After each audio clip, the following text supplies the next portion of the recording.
phase out over a 4-year period. You may not agree that 4 years is a short enough time period. You may want it done right now. But if you in any way support these regulations, I'd like to encourage you to get in touch with the governor and your senator and your representative. If not, he's only hearing one side. He's hearing it from Henson Moore, who's hearing it from the industry. So it's up to you, the citizens of Louisiana, to let your governor know the other side. One of the points I'd like to make is that these discharges are occurring across the coastal areas of Louisiana. Cary study is limited to a very small area. The parishes, for those of you who are from Louisiana, that have discharges into the marsh are Cameron, Calcasieu, Vermilion, Iberia, St. Mary, Terrebonne, Lafourche, Jefferson, Plaquemine, and St. Bernard. These are the ones we know about. These are the ones that are impacted. So any of you living in these, do something about it, as well as the people who live in the upland areas. And that's the point I'd like to make in response to Jim and to the other speakers this morning, that off-care waste is not limited to just the marshy areas. There are studies that are done on the number of oil and gas fields throughout Louisiana. Only 2 of our parishes on the data that I have available do not have any oil and gas fields. These are St. Helena and West Feliciana. Tangipahoa and Washington Parish each have 1 gas field, and from there the number just explodes into a couple of hundred. Vermilion Parish, which is a parish that I've done a lot of work in, has 66 oil and gas fields with some 3,500 oil and gas wells that have been drilled over the years, which the earliest one recorded was 1922. In addition, there are 123 on-site saltwater disposal wells within Vermilion Parish, as well as a lot of saltwater discharges into the coastal marshes. One of the things I was hoping Cary would concentrate on a little bit, but it was short on time, is what is in salt water. I work with citizens groups across Louisiana and the United States, and the regulatory agency constantly says it's just salt water. Well, all we're going to be doing is injecting salt water in this commercial injection well or in this injection well next to these people's houses. From Cary's study and other studies, the components in salt water is not just salt. Salt water, or brine as it's also called, contain volatile aromatic hydrocarbons, the benzenes, toluenes, xylenes, acid extractable prior pollutants, aromatic hydrocarbons, which are the PAHs, a number of which are known cancer-causing agents, phenols, heavy metals such as barium, vanadium, zinc, arsenic, chromium, copper, lead, mercury, and radioactives, radium-226 and 228 that you heard a lot of Cary's discussions on. These are what are in salt water. These are also the components that are in the drilling fluids, the muds and sludges, as well as a number of other compounds which are put in the muds and sludges for various reasons, to make the mud operate properly, to make the well function as it should, as additives. So in addition to this long list of compounds, the muds and sludges contain a lot of the other substances. One of the points I'd like to make is the environmental impact on just the drilling and production throughout Louisiana. On the average, when they drill a well, from 1 to 4 acres is actually the drill site. So 1 to 4 acres has the waste material in various forms in the pit or thrown on the mud, thrown on the board road, dripping off of all the equipment. In Vermilion, we did a calculation based on the 3,500 wells that have been drilled in Vermilion. Just the physical site where the drilling rig was has impacted 3,500 to 14,000 acres of land. This land, for the most part, in Vermilion is either used as agriculture or is marshland. Where the marshland stops is where the farms start. Now, in addition to this, one of the ways of disposing of the sludges and liquids in the pits is to just spread it around on the ground. And you keep spreading it around until you get it to where it looks, okay. Then this was all before 29B went in, and then you walk away. And the farmer comes and plows up his land, plants his soybeans or his rice, and you ride down the road, and there's this big empty space in the middle of the field, and you ask him, what is that? Oh, there was a well there 10 years ago, and we've never been able to grow anything there since. But he just accepts it and goes on with it. So when they spread the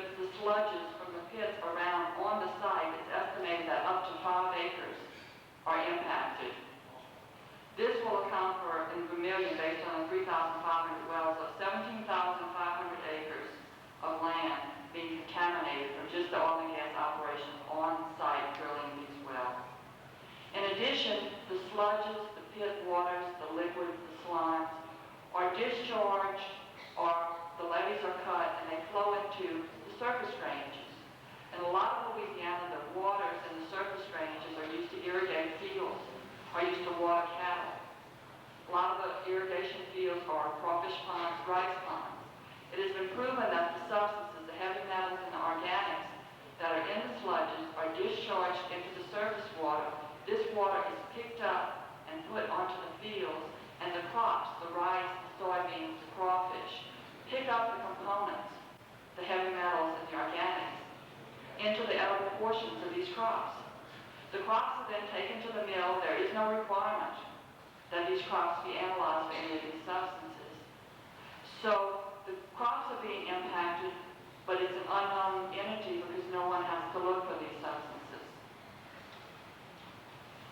One of the alarming things that's going on right now is the buyout of commercial oil waste disposal facilities in Louisiana. Willie mentioned that land treatment systems was being considered as a buyout for BFI.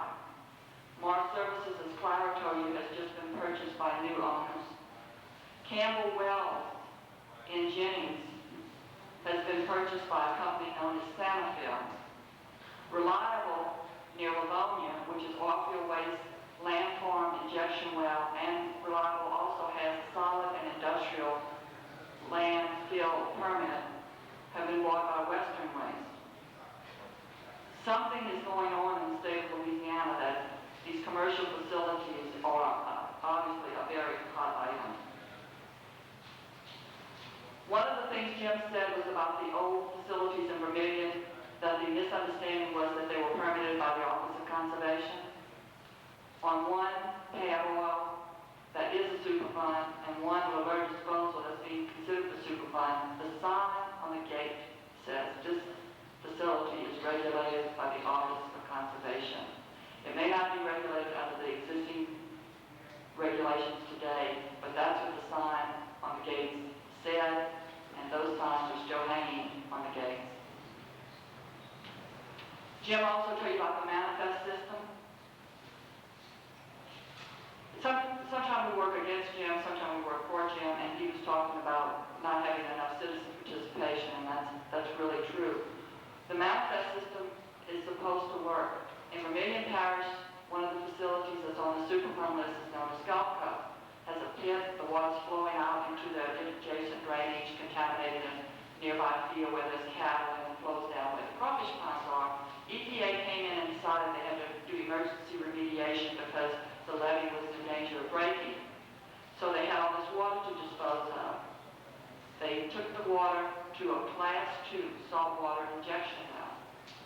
One of the citizens called and said, we follow the trucks, that's where they're going. I called Jim up and he said, impossible.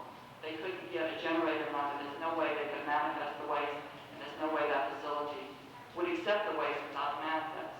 I said, well, would you please call and find out? Sure enough, the waste was already on site at the Class 2 well.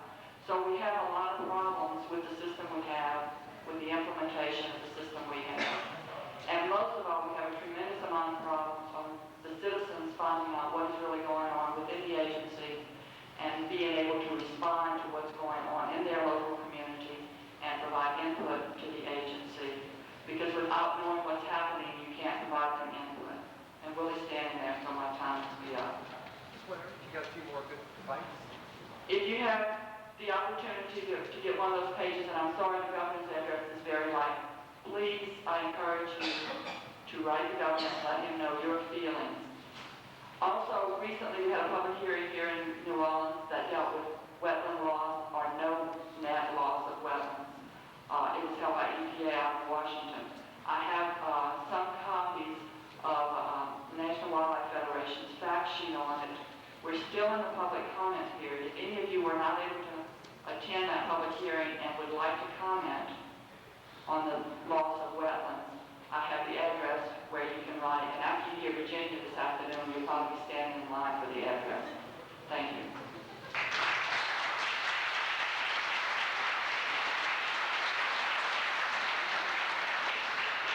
Thank you, Wilma. Wilma goes around and organizes citizens groups and helps develop information for them as a hobby. That's my job at the Attorney General's office. But this is a lady who probably volunteers any 1 week. She is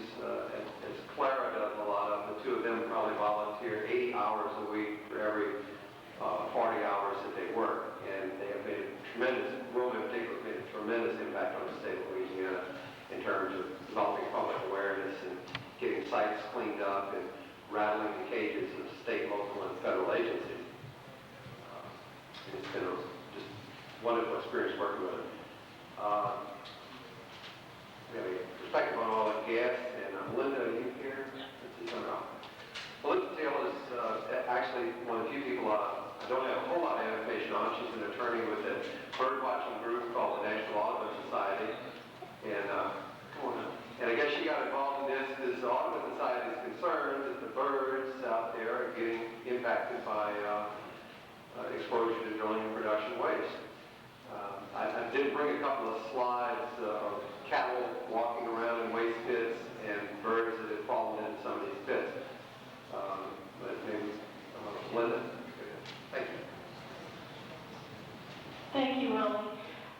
It's really exciting for me to be here this morning and see so many interested citizens in Louisiana. I hope all of you will take up the call that Wilma and Maureen and others have issued to you to be really active on this issue, both at the state level and at the federal level. I'm going to be talking about the Resource Conservation and Recovery Act, or RCRA, which is the federal statute that Mr. Welsh referred to at the beginning of his talk, and sort of echo the call to action that you heard earlier, because Congress is about to embark on their reauthorization process to look at RCRA again. Right now, oil and gas waste is exempt from the hazardous waste requirements of RCRA, and during the next Congress, if you all make your voices heard loud enough, there's a chance that Congress can reconsider that exemption. And before I talk about RCRA, though, and the reauthorization process itself, let me just tell you a little bit about Audubon and try to explain why a group that some of you may just primarily think of as a bird-watching society is interested in toxic issues in the first place. Audubon, as most of you know, is a national nonprofit environmental organization with over 500,000 members in all the states across the country, most of whom belong to one of about 600 chapters that we have. We have chapters in every oil and gas producing state, including 4 here in Louisiana. And we became involved in this issue several years ago because so many of our members in oil and gas producing states were looking in their own backyard, so to speak, at the devastation that they saw to wildlife and wildlife habitat, as well as human health, that was being caused by these oil and gas operations. This morning we've seen slides and heard horror stories of what's happening here in Louisiana and all the damage that's been caused, but there are similarly shocking instances everywhere across the country where oil and gas is produced. It's not only here in Louisiana, although some of the most dramatic examples are here. In fact, EPA, when they did their report to Congress and looked at the oil and gas producing states, they identified over 260 damage cases in just 14 of the oil and gas producing states they looked at, and that's just the tip of the iceberg. Which leads us back to RCRA, because RCRA is the federal statute that should cover this material. Mr. Welsh didn't go into much detail about the report to Congress that EPA prepared, so let me just flesh that out a little bit more for you so you'll know more what the background was. At the end of 1987, when EPA completed their report, the staff that prepared the report recommended to headquarters, to their bosses, that at least one subcategory of oil and gas waste, material that they called associated waste, be taken, segregated from the large volume material and handled as hazardous waste when it flunked one of the hazardous characteristics. Now, all they were saying is that this material was sufficiently like hazardous waste that's generated by the chemical industry, oil and gas refineries, any other industry in this country, that when it met a characteristic, it should have to meet the stringent handling, disposal, and transportation requirements that would be applicable to it had it come out of a chemical plant or refinery or what have you. Nevertheless, headquarters of EPA overruled their own staff's recommendation and said no oil and gas waste need be regulated as hazardous. The reasons that they cited were cost and some of the infeasibility of handling this stuff as hazardous. Well, the costs are pretty minimal. EPA's own staff estimated that the additional cost of handling this material as hazardous waste, and again, only under those circumstances when it exhibited a hazardous characteristic, would add something like 4 to 11 cents to the cost of a barrel of production of oil. But when you consider that in the last 4 weeks or so, the price of oil has jumped by anywhere from 12 to 16 dollars a barrel. I mean, the oil industry doesn't hesitate to hike the price when they need to or when they have a good excuse to. So the cost, to me, at least, doesn't seem like a particularly strong reason not to regulate the material as hazardous. Anyway, but where we are today is that no oil and gas waste is regulated as hazardous waste. The only way that that situation can be changed is for Congress to amend the statute and lift this exemption that's currently in RCRA for oil and gas production and exploration waste. Well, those of you from Louisiana know how strong the oil industry is here in the state and how much power it exerts over your own state legislature and to some extent over some of the state agencies. Believe me, that same influence is apparent on the Hill in Washington. It's incredible. Your own delegations from the Gulf Coast states appear to be at least just as heavily influenced by the oil industry as anybody here in the Louisiana legislature is. And they're not about to act to reverse the current situation and lift the exemption unless they hear from all of you that that's what you want them to do and that you're tired of the status quo. Before I close and tell you the last little bit about the timing of the RCRA reauthorization process and when you can become involved, let me just point out that RCRA is not the only federal environmental statute where the oil and gas industry has attained for itself a special niche or special treatment. Superfund, which is the statute that is the Comprehensive Environmental Response Compensation and Liability Act, is the one that requires owners and operators of abandoned and no longer operating toxic waste sites to go in and clean up their contamination. Well, petroleum and the petroleum products are also exempt from that statute's coverage. So, again, not an exemption that's based on anything about the chemical characteristics of that material or the relative toxicity of that material, but their political clout has enabled them to carve for themselves an exemption from that liability. Similarly, in the Clean Air Act, for years, offshore drilling rigs in OCS waters have been exempt from the federal air regulations.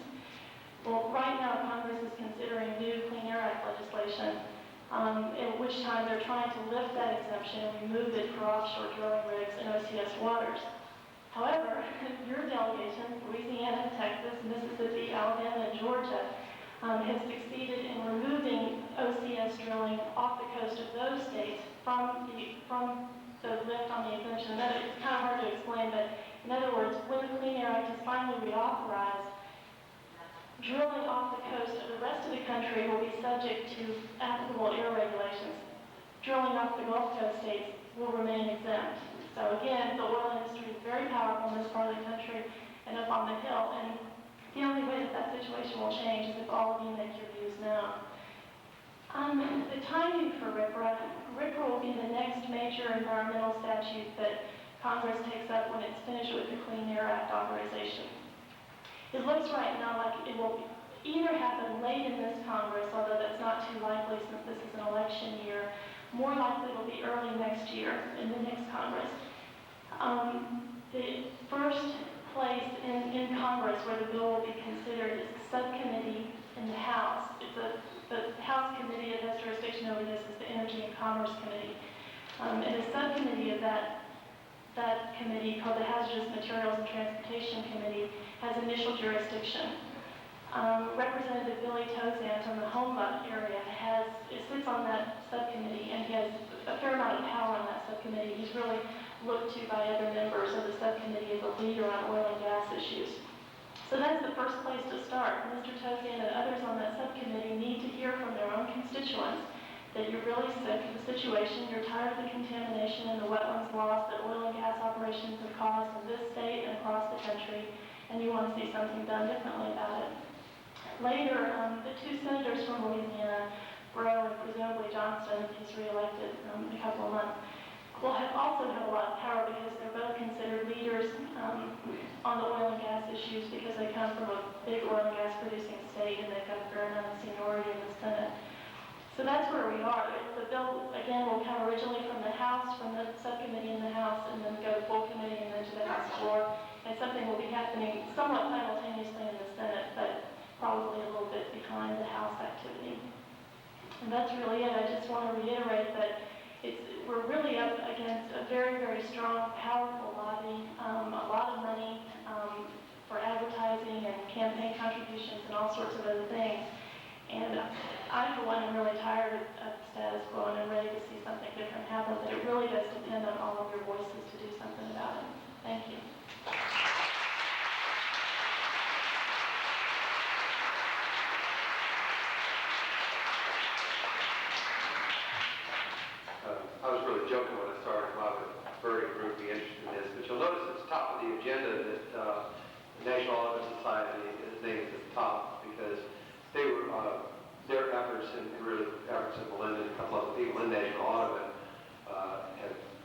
been largely responsible for putting this conference on.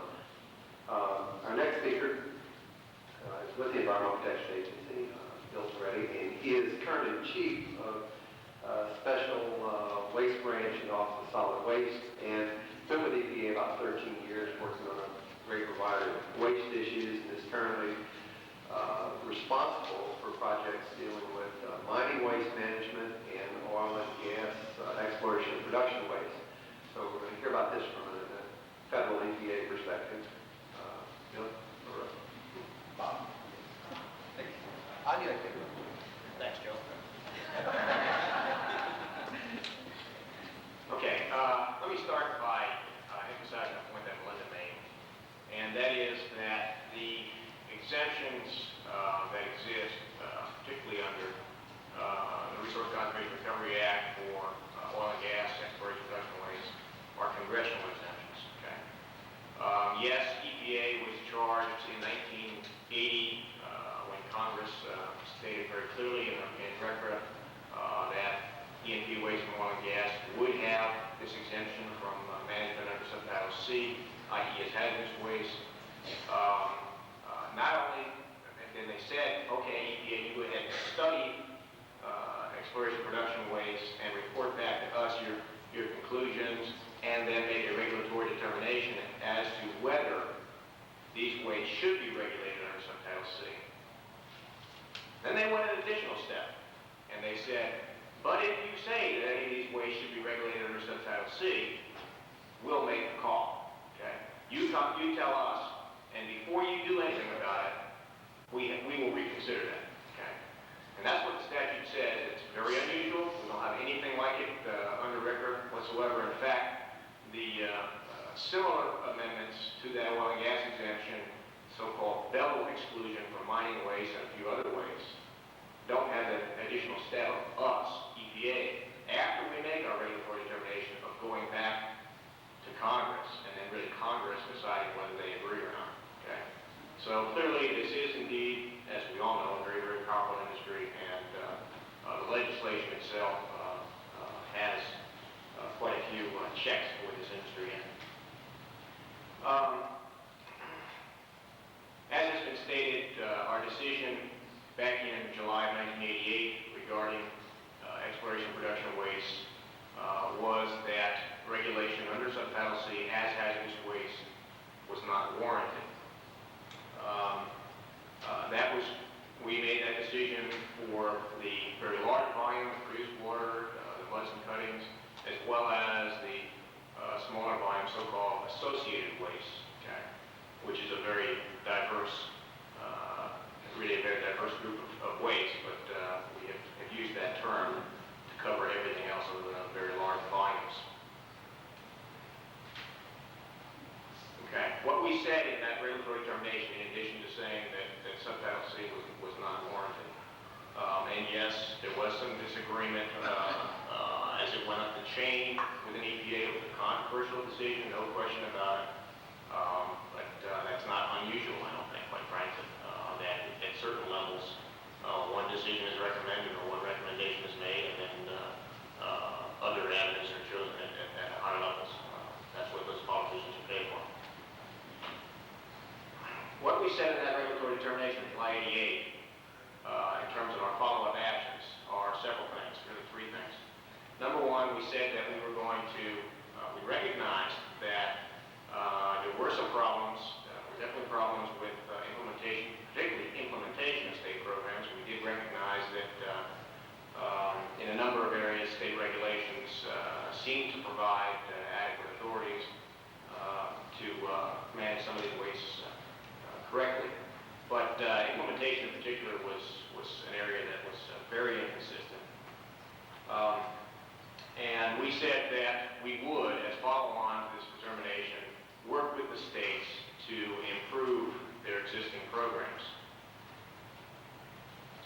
Secondly, we said that we would develop federal regulations to fill gaps in existing state regulations. And thirdly, we said we'd work with Congress to, if we determined there were needs for additional statutory authority to be given up to us at EPA. spend a couple minutes talking about what we've been doing over the last 2 years. Number one, we have been working with states to improve their programs. We, a year and a half ago now, issued a grant to the Interstate Oil Compact Commission, which was mentioned earlier. We've been working very closely with the Interstate Oil Compact Commission for them to develop their guidelines. They're not EPA guidelines, they're IOCC guidelines to the states, for the states to consider as they consider upgrading their programs. It was very important to us that in issuing that grant and charging the Interstate Compact Commission, Oil Compact Commission with developing those guidelines, that they involve industry people in that developing those guidelines as well as environmentalists. Okay? And that was mentioned earlier that we did have some representation there. And those guidelines have been developed in probably a draft final form at this point. There was recently, between June and August, there was a comment period where some 500 copies, I think, were made available by IOCC for comment, and those comments are in the process of being considered. Or I think we've actually closed, or IOCC has closed that process now. So we've been expending considerable effort in working that process and working with IOCC and the interest groups. Those guidelines, although they're rather generalized and extremely flexible, the way they're written right now, I think represent some very important guidelines to the states. It was mentioned earlier by Mr. Welsh, how they're considering them, and I'm hearing that from quite a number of states. But certainly there's a long way to go there before changes are made out in the field where it really counts, out in your backyards. We have, we were just about to issue the next step in terms of improving state programs. We're just about to issue a follow-on grant to the Interstate Oil Compact Commission for really the implementation of those guidelines. That grant, there's 3 parts to that grant. Firstly, a state program review. This would be done by having peer states come into a state such as Louisiana and sit down with regulatory people here and compare the guidelines and their experiences with those conditions in the state here to see what kinds of changes ought to be made, and recommendations will be made in that process. Now, it was very important to us, again, to have that an open as opposed to closed process. Therefore, that process will involve public participation, certainly in terms of comment on a draft report from each of the states. It will also involve observers from industry and from environmentalists, citizen groups, whatever, during the conduct of the process. Okay. So it is an open process. The details of the process have yet to be ironed out. The first thing that IOCC will do is to pull together an advisory group to frame that state program review process, and that advisory group must include state representatives, industry representatives, and environmental or citizen representatives. They will make the decisions, that group will make decisions on the details of the process. The second aspect in the grant is for training of state regulators and state inspectors, okay, pursuant to the guidelines.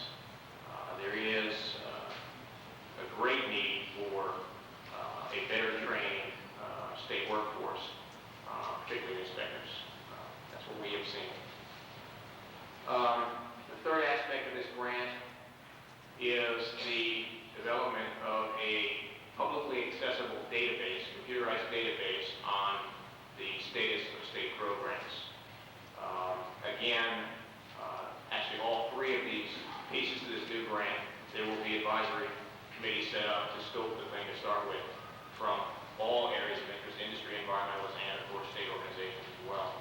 And so the real scope of what kind of data will be input into the system, whether it will be phased over the first year, 2 years, or whatever, more data, more types, and different types of data will be inputted over time, that has yet to be planned.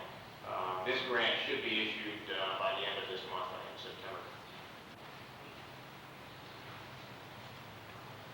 Secondly, we have been working towards completion of a set of site visit reports. These are site visits that were conducted actually back in 1988 that have never gotten completely documented. And we're in the process of finalizing those. Last year we issued one for public comment on Alaska North Slope. We are fairly close towards finalizing that report, as well as completing reports for about 10 other states or regions where we did some site visits back in 1988. The nature of the additional 10 reports is probably going to be somewhat different than the North Slope report. The North Slope report was very controversial, both internally and externally. Internal to the agency and external to the agency, it was controversial. And has taken a great deal of time to produce, largely because it tries to have EPA draw conclusions about what kinds of changes ought to happen, make recommendations as to various aspects of implementation of the state program. The other 10 reports, in part to expedite getting them out, are going to be more of a documentation merely of what we saw on site when we went on site, as well as some fairly general information about state statutes and regulations in that state that's being reported on.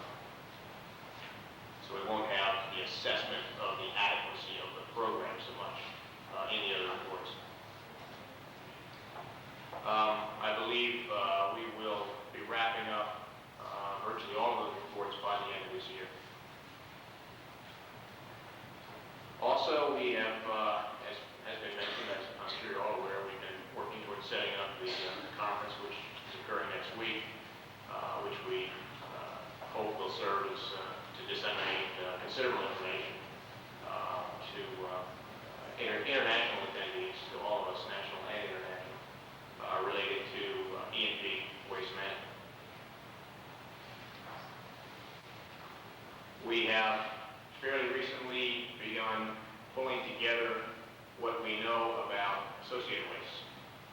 As I mentioned, the report to Congress for regulatory determination that we did pretty much treated these as a model as a block, and that's what we intended to talk about since then. Until recently, we're now starting to look in more detail at the various types and trying to learn what we know about each of those various types. I think that since there are so many types of associated waste, you'll probably see us focus in a few key areas. We are also about to issue Alaska ADEC a grant for them to develop a set of best management practices guidelines for management of E&P waste in that state. We have also recently spent a fair amount of time really trying to figure out what we at EPA ought to be doing in terms of development of a national program for improved management of E&P waste. Things that I've just mentioned that we have been doing and are doing, basically, we have done pretty much with one staff person. That's all that we have had in the E&P area until the last 6 to 8 months. We now have 3 staff people, and as of about a month ago, we actually have people like me who are managers at some level or other beginning to pay some more attention.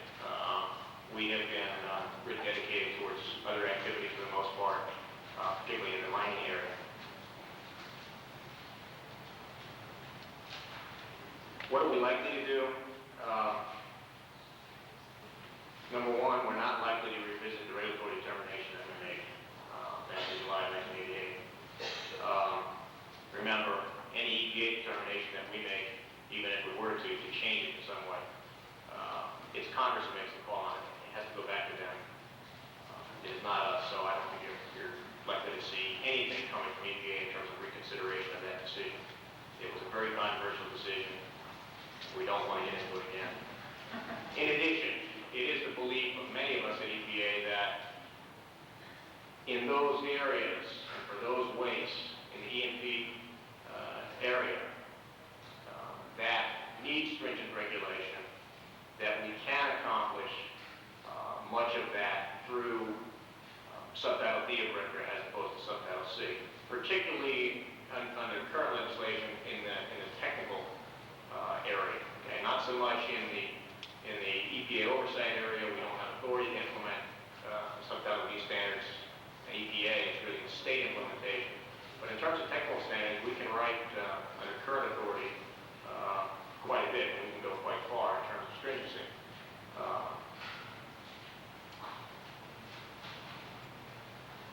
We will also continue working with all parties, industry, environmentalists, states, to improve those state programs out there. Okay? Any future national program is largely going to be implemented by the states. That's very clear, and that's the essence of subtitle D. We will certainly be encouraging, pushing, leaning, cajoling the states to improve their programs. We will also likely be developing some regulations. I think you're going to, and these will be under subtitle D of RCRA unless over the next year or two Congress tells us otherwise and revisits that.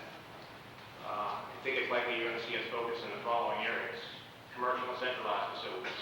We've seen some slides and a lot of discussion about significant problems in these kinds of facilities. Personally, I don't think, although I believe certainly there's a great need for upgrading these facilities, I don't think that that means that we should get away from commercial centralized facilities, personally. I think we need to upgrade those facilities. We need new commercial centralized facilities. Don't forget, we're talking about, in this industry, waste management, waste generation at nearly 1 million facilities nationwide. Okay? It might make some sense, instead of having all these small volumes of waste disposed on site in many cases, where the state and EPA regulators are never going to track all that down. It might make some sense to have some centralization of those wastes. But certainly we need better facilities than we've got out there right now. Somebody mentioned use of tanks. Certainly that would be a big improvement at many sites, particularly where smaller volumes are generated. Another area you're going to see us, I think you're going to see us focus is on surface facilities and injection wells. We saw some slides of some problems at those types of facilities. I mentioned associated waste, and we have some data assessment going on there right now. We're trying to pull together existing information on associated waste. And let me say on that score, having only come into the oil and gas area within the last 2 years, I was not involved, I personally was not involved in the regulatory determination of July 88. But I think that we could have been much better served, all of us, you and us, could have all been better served if we had better information about the so-called associated waste at that time.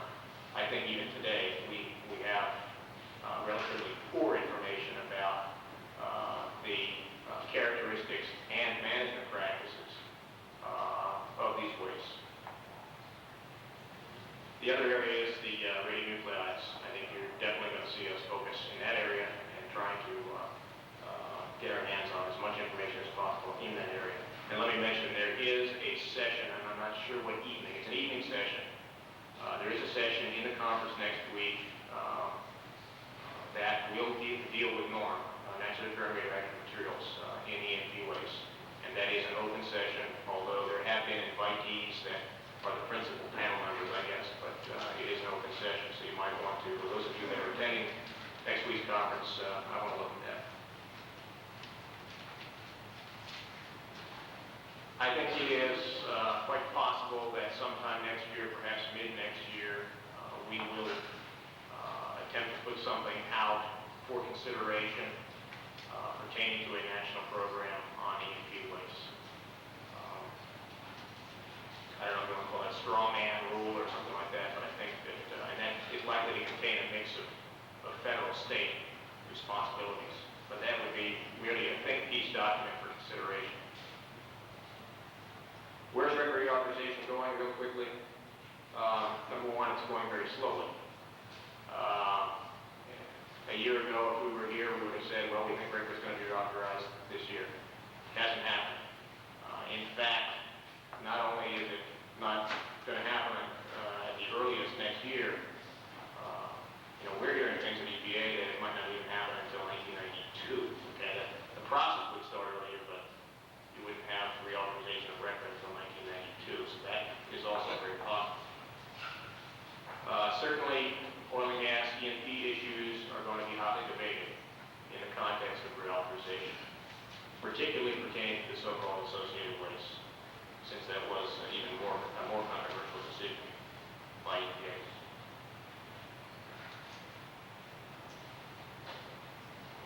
Where we intend to put ourselves is in a position of having some data and some information so that can be provided and so that it can support any developing positions and strongman program that we might be developing. Let me emphasize, really lastly, that the federal legislation, record authorization, is certainly only a part of the whole picture here. Part of the answer. It is not the answer, not at all. Even state legislation is not the answer. Okay? It takes the regulations, it takes training, it takes education, it takes incentives of various sorts to state agencies, to industry folks, to citizens. It takes all of those pieces for changes really to happen out in the field, and that's what we all want. We want improvements to happen out in the field. Passing legislation in Congress, in Washington, D.C., doesn't mean answers are going to start happening. Okay? All of these things have to happen. Certainly that's why we feel we need to be working with the states, and we need to be talking with people like yourselves all the way through this process. And we need to provide proper incentives to states and other players so that changes do happen in the field. Thank you.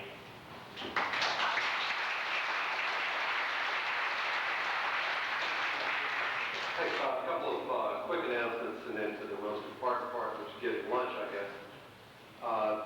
There are copies of the series or special report that the Times Picayune did on oil field waste. Copies of it are in back of the table, and I think you might enjoy it. There's a full copy up on the wall. Audrey, are you in the room anywhere? Audrey Evans? Oh, way back. See the lady waving back there? Well, Audrey is with the Tulane Law Clinic and is the person who really did most of the work that made this conference a reality. And if you would please give Audrey a hand for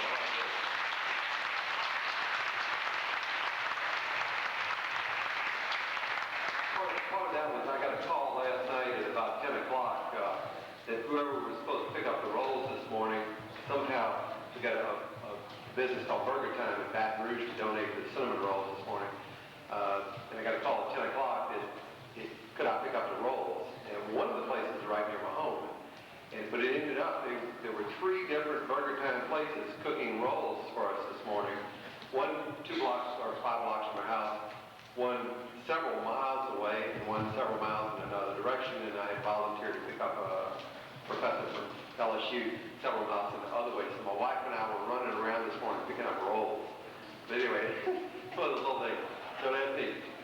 There's some instructions on this places to eat, and if you have any difficulty or can't figure out where to eat or you don't like the food there, gosh, New Orleans is famous for food. So see you back at 1 o'clock. We're going to try to get started at that time. Thank you very much.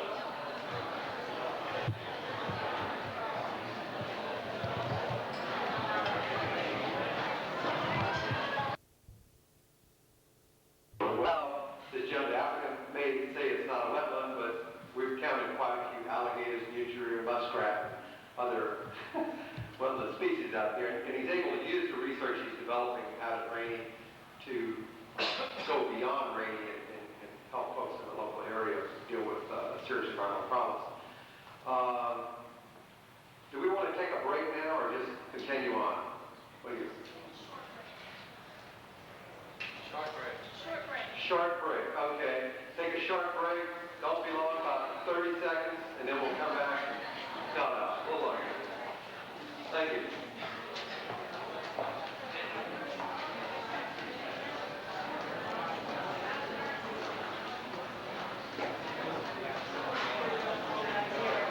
Picture taker. Yeah, we'll stand there. What's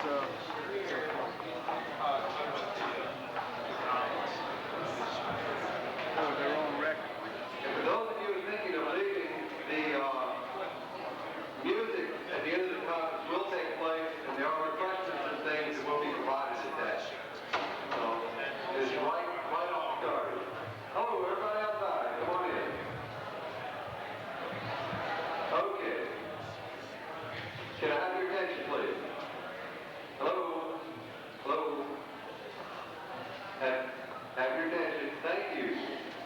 At the end of the program, there's going to be a place where you can get together with folks on Perrette Street. Let me give you directions to that right now. Perrette Street runs right out here, the major street here in New Orleans. And they have bus service on it, but you don't need to take a bus because the function is going to be about a block down the street, across the street from the Tulane Environmental Law Clinic. And it's across the street at the Tulane Methodist Center. It's a building that has kind of a peaked roof in it. And should be easy to find. I understand that there will be some liquid with suds on it across the street at the Tulane Environmental Law Clinic, for those of you who are interested in that sort of thing. Our next speaker, let me have your attention, please. If you want to have a discussion, go outside because it really reverberates in the hall. H.C. Clark has done an extensive amount of work on underground injection and the geology of the Gulf Coast region, and it's been a real pleasure to work with H.C. and Jim Blackburn over in Texas on a number of injection well issues, and people like H.C. Clark and others are kind of upsetting the world of geology because they're finding out that there's some problems with putting all this waste on the ground and a few other things. But H.C., do you want to do it from down there? There you go. No. Welcome, Mr. Clark from Texas.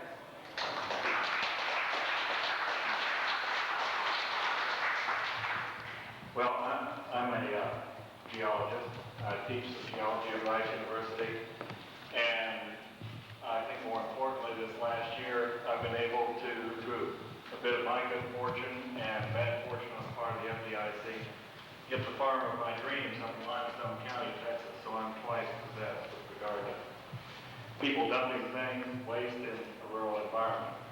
I'd like to say a few things today. I thought of some things I've been wanting to say to citizen groups on a fairly small scale, not a global scale, but some things that they might do or should be concerned with for quite a while. So I'd like to kind of show some stories here for a few minutes and talk just for a moment about some things that you might do in terms of looking at individual sites that you might run across. We've heard some professionals talk about things that they have done and can do and will do, and I think citizens feel quite frustrated when they have one of these sites next door to their home or farm, and there's really nothing they as individuals can do about it. Another thing I want to talk about is from a technical standpoint, or from my technical standpoint, the regulatory processes that now exist and will now be applied to oil and gas waste. Changes will be made, and I want to tell you that the way the system is constructed now and the way the system is developed now does not merit your respect or your trust. And I want to say some things there that illustrate that, and perhaps, although I'm very frustrated in the situation, suggest some changes that need to be made before the regulatory system can function the way it should. Well, first let me just show some of these things here. This is, I didn't have to go far to take some of these pictures. This is a set of waste oil pits up north of Houston by the Intercontinental Airport. It was owned by Sun Oil for a while now. You own it. It's owned by the Resolution Trust Corporation after the bank gave it to them. And it's a set of pits on several acres of ground there that was first developed in the early teens to store oil that came out of a humble field, giant field up there at that time. And since then, it was used as a clean-out set of pits for an oil pipeline terminal.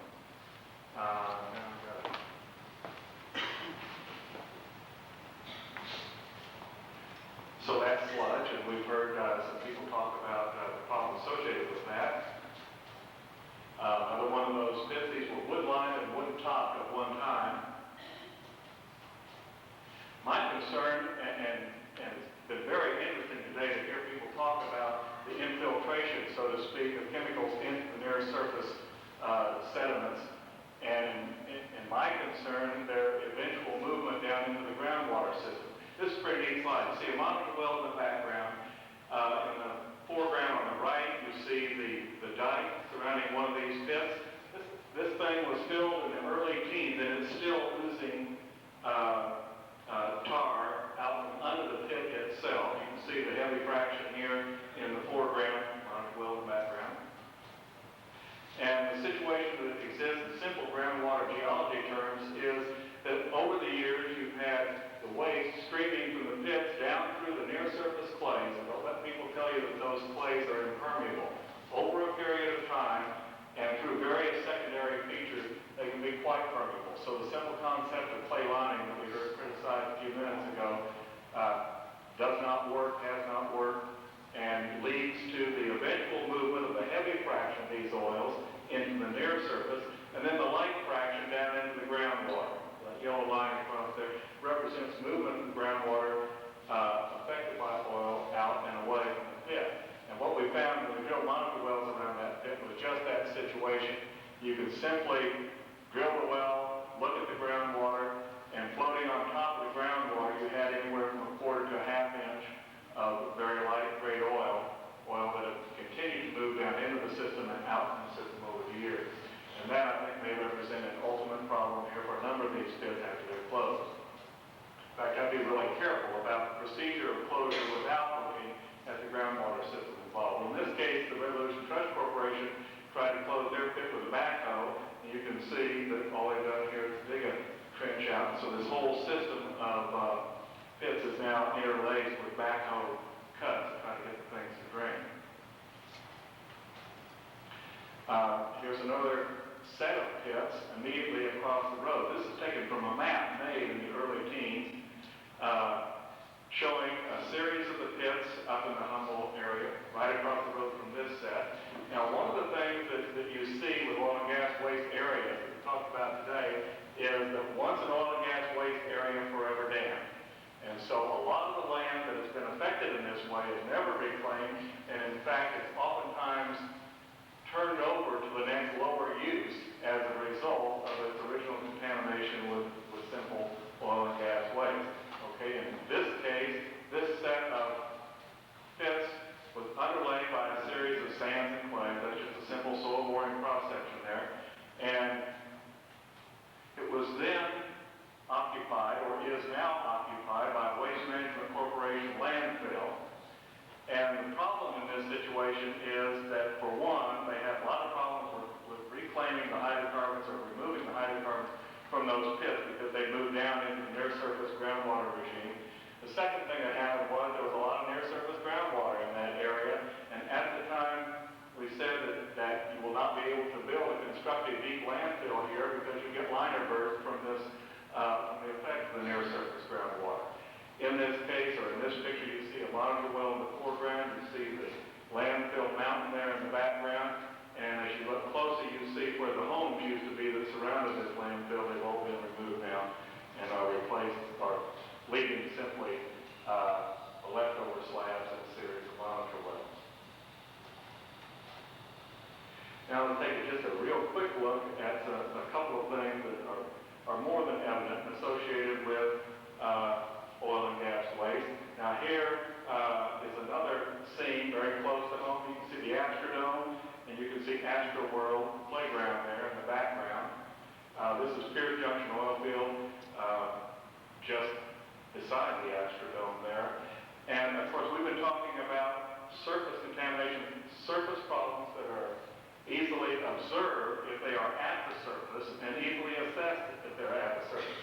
But geologists deal with things that are at depth, and you will find if you approach a regulatory body or an agency or an inspector and ask them to do some things about it, you won't have information about the subsurface, and therefore your complaint will hardly be heard.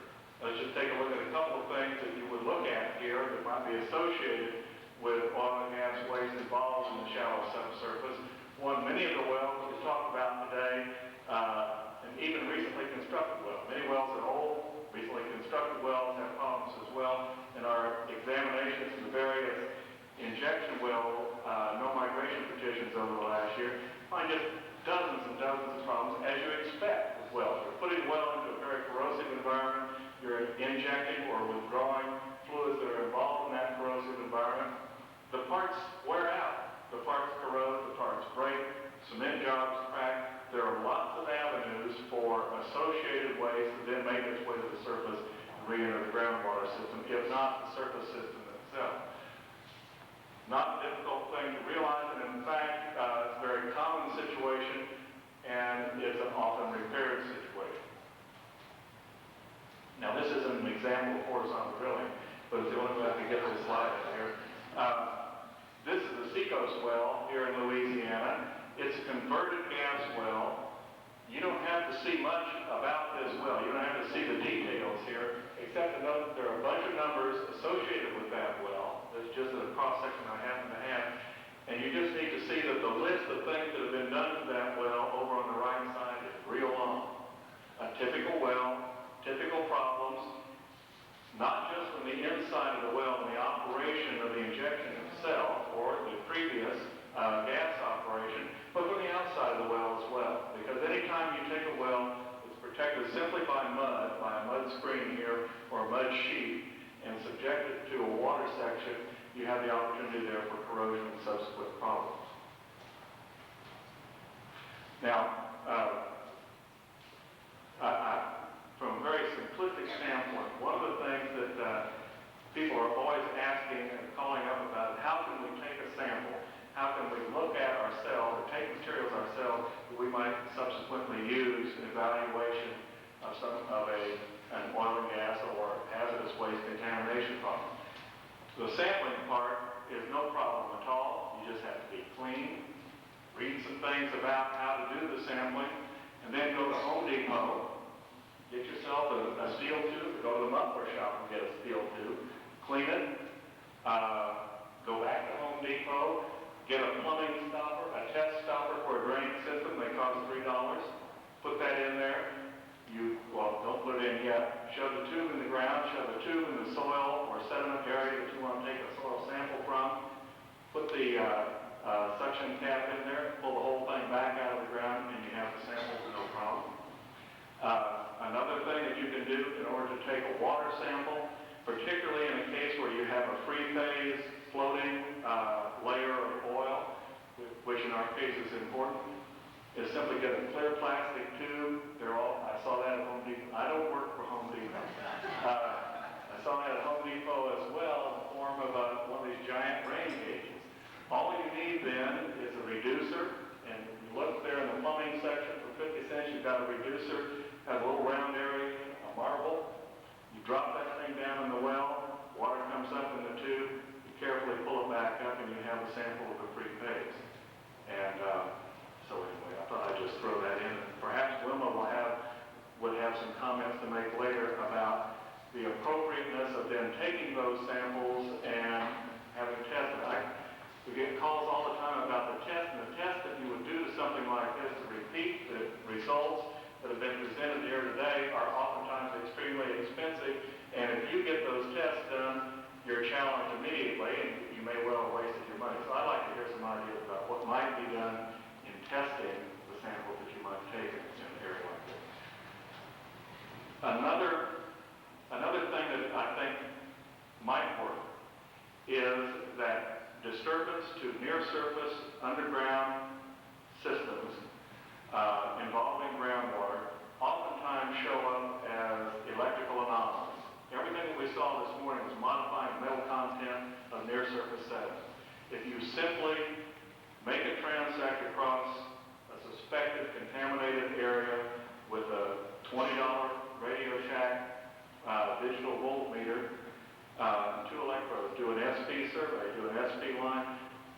something that produces a number, a series of transects, and look at the anomalies that might be related to moving groundwater associated with one of the pit breaks that we've seen today, a pipeline break, or a pipe break that I showed you earlier. A simple thing, but if you keep good track of records of what you've done, I think it's a very valuable thing. Well, one thing I find interesting about oil and gas fields in the Houston area is that they're moving, and that can also contribute to associated waste problems. This is a picture, again, of a landfill over to the right, the Negev landfill, a fault in the foreground. You can't see that one very well, but this one you can see.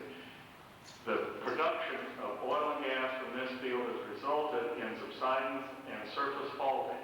The surface faulting is then related to movement of groundwater from depth to near surface. Another avenue created for movement of water is contamination near surface groundwater. In this case, there's a series of faults radiating out, curiously enough, from the landfill itself. At the time the landfill was permitted, the streets had been freshly paved. The regulatory agency, in our case the Texas Department of Health, said, well, you may have some faults here, but we wish they hadn't paved those streets, and we can't do anything to give them the permit. They did. Now the faults have shown up again. This is another example of regulation in action. This is the construction this week on the expanded Fort Bend County landfill. You can see they're losing no time. And this is a fascinating landfill. To me, it represents a tremendous geologic problem in that it's a landfill located in an old river channel. The landfill started, it was unlined, the landfill created methane, leaked methane. They added one expansion area, approximately 48 acres, lined it, that too leaked methane as well as probably groundwater. Now they've received a permit to add a third. The situation and the regulations as they exist right now is that you've got to have, you cannot use previous experience of an adjacent landfill as evidence for permitting or not permitting a new one. In this case, what happened was methane went out from the landfill, went over a several block area, came up under a warehouse, a man sat down in an unused restroom, lit a cigarette, and the subsequent explosion was man. But anyway, the one part of the permit, the original landfill was that they had to put a screen. They had to put a green belt screen in front of the black cemetery that you see in the foreground. What we have now is an eternal flame associated with methane withdrawal from that landfill because nothing will grow there. And adjacent to them, the warehouse with simply a bunch of methane monitoring devices in front of it. And this is, again, what we plan to do, and what I think is an interesting thing, an undercurrent I see here today. We plan to do things that aren't exactly within the regulations here in order to address the problem. On the one hand, you can arrest people or you can prosecute people for migratory bird death. In this case, what we intend to do is to create our own methane sampling system here around this landfill and look at both methane and groundwater, a way around the regulatory situation. Now, let me say just a couple of things about what I perceive in the regulatory situation. The current regulatory system is built upon a technical base. That is, if you look at things that are required for anything that happens below ground, you have to create a site that is suitable geologically, and there's some technical activity, suitable from an engineering standpoint, and then you have to look at that framework as it might affect subsequent values of groundwater. So the system is based, has a technical base, but it's assessed by people, in this case examiners, who are not necessarily interested or competent to look at the science that is involved. The applicant makes a concerted effort to interpret the existing regulations in order to minimally comply with what's required. And that statement about the Texaco ad is symptomatic. This slide is also symptomatic of the arrogance and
so embarrassing.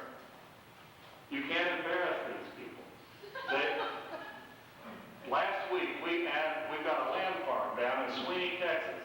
The thing is, we wrote to them and said, hey, you forgot to invite us to your last 3 sampling events. You haven't turned in any of your quarterly reports. Your 1-year demonstration plot report is 90 days overdue. Please send us the information. They sent us a calendar. This is Linville Bayou. This is Linville Bayou. It's dead. You know, you look in the Houston papers and you see these maps of streams in Texas that are dead. That's one. I don't. And they put it in their calendar. And there he is standing in his helmet saying, "I tried to live my commitment." You know. I'm frustrated, but I hope that there's something.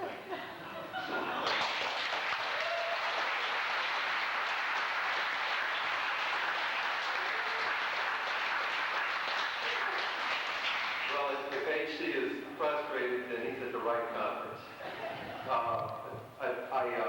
That was wonderful, thank you. I went to Waterworld 2 years ago with my wife and kids, and we got up on some ride, I think it's called a tidal wave. We're coming around the top, and my wife sitting next to me, the kids are in the next seat. And I looked out, and I see these pits and tanks that HC was showing. He showed you Astroworld. I was looking at it from Astroworld, and I went, good God, we're on top of an oil field. And I was look at this stuff, the saltwater damage all over the place. And this is why we're going around getting ready to go, and my wife said, you just can't go anywhere without finding a waste bed, can you? Anyway, so I'm here to verify, it's not part of the Disney World attraction, but if you go on the tidal wave ride, if you look off to the right as you're going down, there it is. We're now going to have our panel, or the panel members present here. I don't know if everybody made it or not, but I'll turn the lights on. And I guess if you could come up to the top on the stage here. Is Tom Calloway here? Tom, did you make it? Okay, well, Wilma, could you come up and not take Tom's place, but replace him, I guess. And we'll proceed. Trying to help people. I mean, it's really rough asking somebody to come all the way from Houston and cut them down to a few minutes or Lubbock or wherever else. I see we've got a speaker here from Alaska. You know, it's kind of, well, welcome to Louisiana from Alaska. We've got 10 minutes to tell us everything you know. This is great.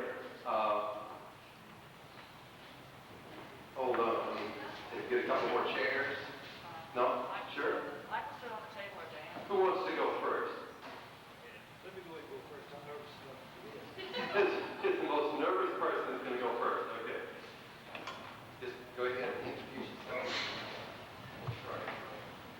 Okay, my name is Bill Gibb. I live in Philpott, Louisiana. I worked in the oil and gas industry as a mud engineer for 12 years.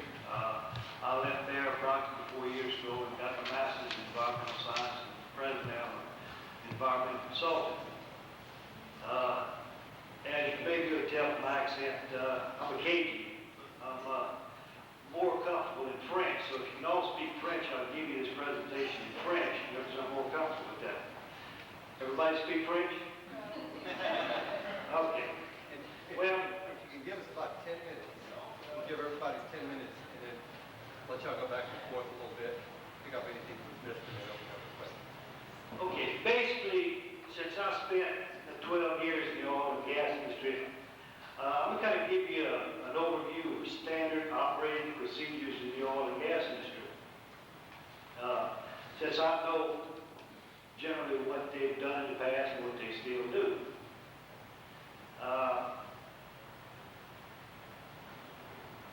What you heard today is most of what goes on during the daytime. You haven't heard what goes on at night. Okay, consider this. You're in Main Pass out of Venice, February, March. You got a blue norther blowing in. The winds are kicking up at 50 to 60 miles an hour. And from the weather report, you know that the weather will be fairly rough for 2 or 3 days. Seas are running 15 to 20 feet. You try to make a displacement of all-base mud, and with brine or seawater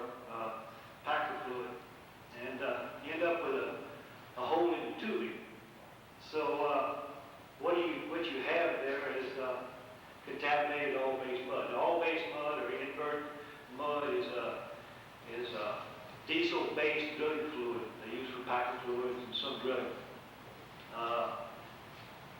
in these wells to more or less preserve the drill pipe, the casing, and stuff like that. So after it's contaminated with salt water, it's really messed up. You can't use it, you can't reclaim it. Okay, you have a choice. You can put it on a workboat. This 15 to 1600 barrels. You put it on a workboat, send it back to the bank and dispose of it. A. B, the weather's bad. It's 2 or 3 days before the weather clears. You can dump it overboard. You might dump it in 500 barrel portions. It might take you a couple of days. With the weather being so bad, you probably get away with it. It's been done in the past.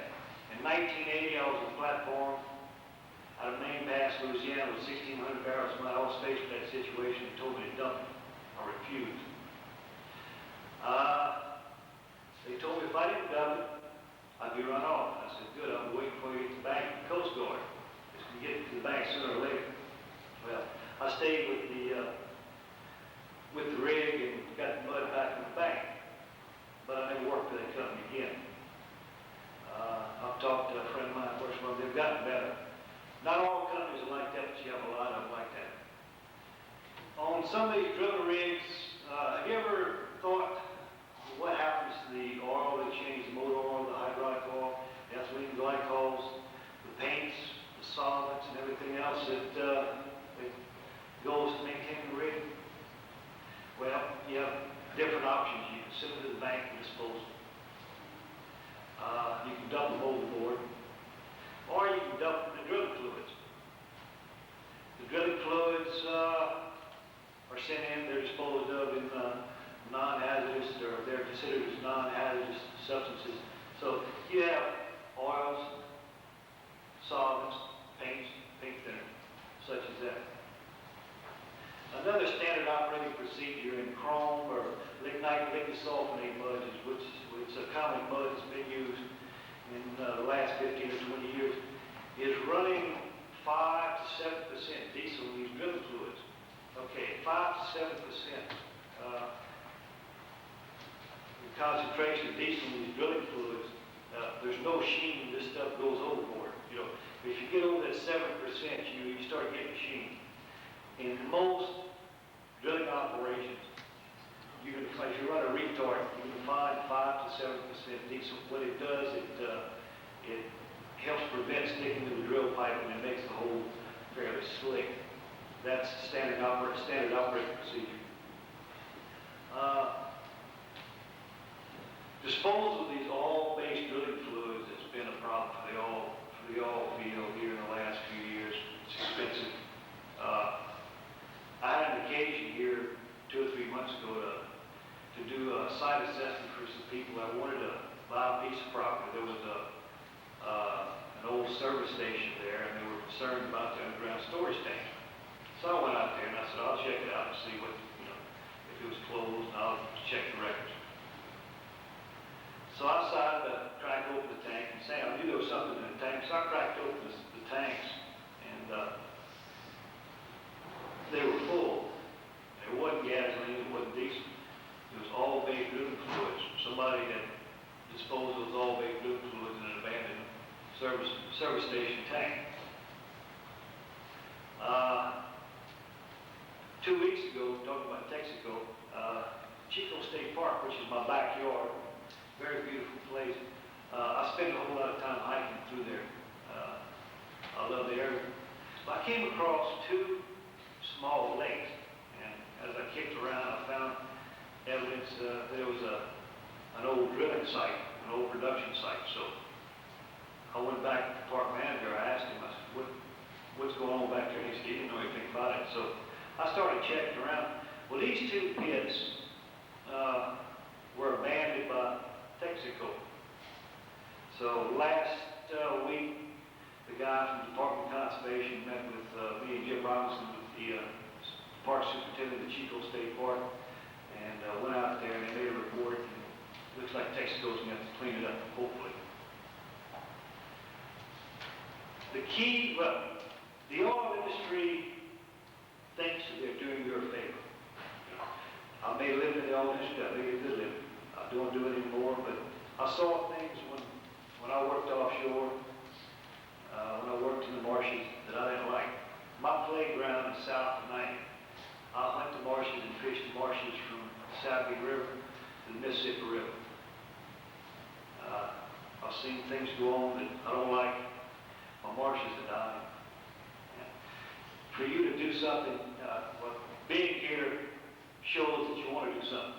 But to really do something, you need to know your regulations. You need to know what's going on and how to counteract some of these practices. And you need to get with your legislators and stop these practices. And make these people accountable for what they're doing to our state. Okay?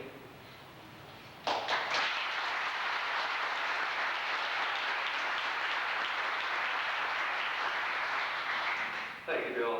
Anybody who's worked out on a rig or supply boat or whatever can tell you kind of nightmare stories like that. It also occurs in thick fogs, and oil slicks seem to appear in fog, things like that. So, Maureen O'Neill asked me to make one announcement that I forgot to make when I started this.